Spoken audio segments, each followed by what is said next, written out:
يا مساء الخير. النهارده بقى هعمل معاكم صينية بطاطس ني في ني.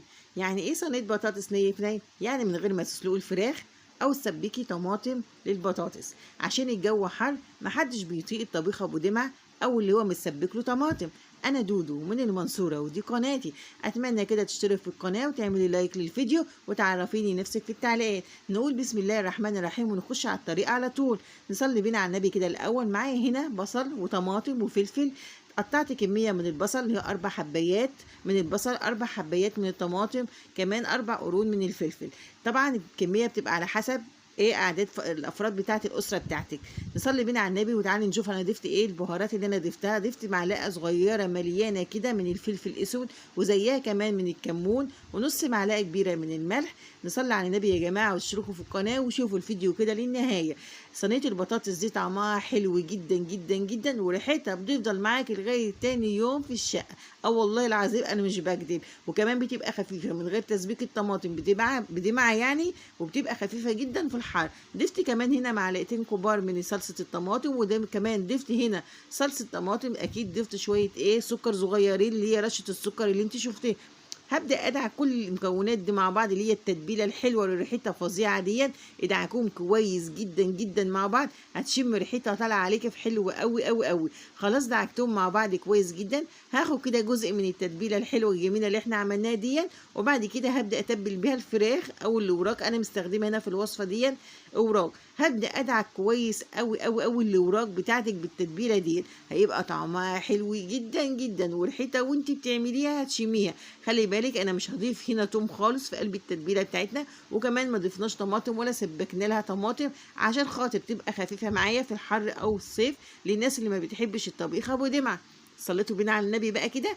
هنبدا نتبل الاوراق بتاعتنا كويس قوي قوي كده. طبعا الغسله الاوراق غسله فله شمعه منوره ومفيش فيها اي زفاره. بالمكونات بتاعتي اللي انا بعملها بمحلول النقع بتاع الزفاره. هتجيبي شفشق الخلاط، هتحطي فيه طماطمايه وليمونه واحده بس بقشرها، وكمان قرن فلفل. هتضربي كل المكونات دي وتنزلي بيها على الفراخ بتاعتك مع شويه دقيق وشويه ملح، وانسي ان هي تكون زفره معاكي. ده احسن محلول نقع كده، ما تلاقيش في قلب الفراخ بتاعتك زفاره خالص. هتغسليها وتنقعها وبعد كده تشطفيها تستخدميها، هتلاقيها فله ريحتها حلوه جدا. خلاص انا هنا كده تبلت كده الفراخ بتاعتنا. بقيت التتبيله بتاعتها هنزل بيها كده واركنها كده على جنب. تعالي نشوف بقى نحضر صينيه البطاطس بينا بتاعتنا ازاي. صلوا بينا على النبي. معايا هنا صينيه اللي انا هطبخ فيها بقى الوصفه بتاعتنا على طول. هنا اهم حاجه، شوف انا بوريك البطاطس تخينه ازاي. قطعها تخينه بالسمك دون، عشان في ناس كتير بتشتكي ان البطاطس بتستوي بسرعه وبتتهرى معاها قبل الفراخ. لا، قطعيها بسمك تخين وهي هتبقى مستويه معاك وفله، وهتطلع معاك الخرطه بخرطتها من غير ما تتهري معايا. هننزل كده هنا بالبطاطس. صلتوا بينا على النبي يا اولاد، صلوا بينا على النبي كده واشتركوا في القناه واعملوا لايك للفيديو. يتمنى من حضراتكم ان انتوا تشوفوا الفيديو للنهايه واكتبوا لي اي تعليق كده حلو منكم. هبدا هنزل بقى بقيه التتبيله بتاعتنا اللي احنا كنا جهزناها في الاول. اللهم صل وسلم وبارك على سيدنا محمد. طبعا هنبدا ندعك كل المكونات دي كلها كويس جدا مع البطاطس. عايزه اقول لكم ان ريحتها حلوه قوي قوي بجد والله. بس انا حسيت ان صينيه البطاطس بتاعتي دي محتاجه شويه بهارات. ضفت رشه من الكمون ورشه من الفلفل الاسود ورشه من الملح. وهبدا ادعك بقى البطاطس هنا دعكه كويسه حلوه قوي قوي مع الخضار. كل ما تدعكي الاكل بتاعك بالخضار دي وتنزلي الميه بتاعت البصل في قلب الاكل، هتلاقيه طعمه حلو قوي وريحته حلوه جدا. بجد انا نفسي تجربوا صينيه البطاطس بالفراخ دي في الحر. بتبقى خفيفه وحلوه كده من غير دمعه مسبكه ولا اي حاجه خالص. اللهم صل على النبي. اشتركوا في القناه واعملوا لايك للفيديو واكتبوا لي تعليق بالله عليكم حلو كده منكم، وعرفوني في نفسكم في قلب التعليقات. هتبداي تدعكي بقى كل البطاطس بكميه الخضار اللي احنا عملناها او التتبيله الحلوه دي. تدعكيها كويس جدا جدا عشان خاطر تتبل وتتشرب معاكي كده في قلب التتبيله اللي احنا عملناها. اللهم صل على النبي. دعكنا كده كده البطاطس بتاعتنا الحلوه دي كويس جدا. هتبداي تفرديها في قلب الصينيه كده وتظبطي شكلها عشان خاطر تبقى مستويه معاكي وانت بترصي عليه الاوراق بتاعتنا. اللهم صل وسلم وبارك على سيدنا محمد. زي ما انت شايفه كده انا فردت البطاطس في قلب الصينيه. هبدا كده اجيب الاوراق بتاعتنا وابدا كده ارصها رصه حلوه كده شكلها حلو. طبعا العين بتاكل طبعا.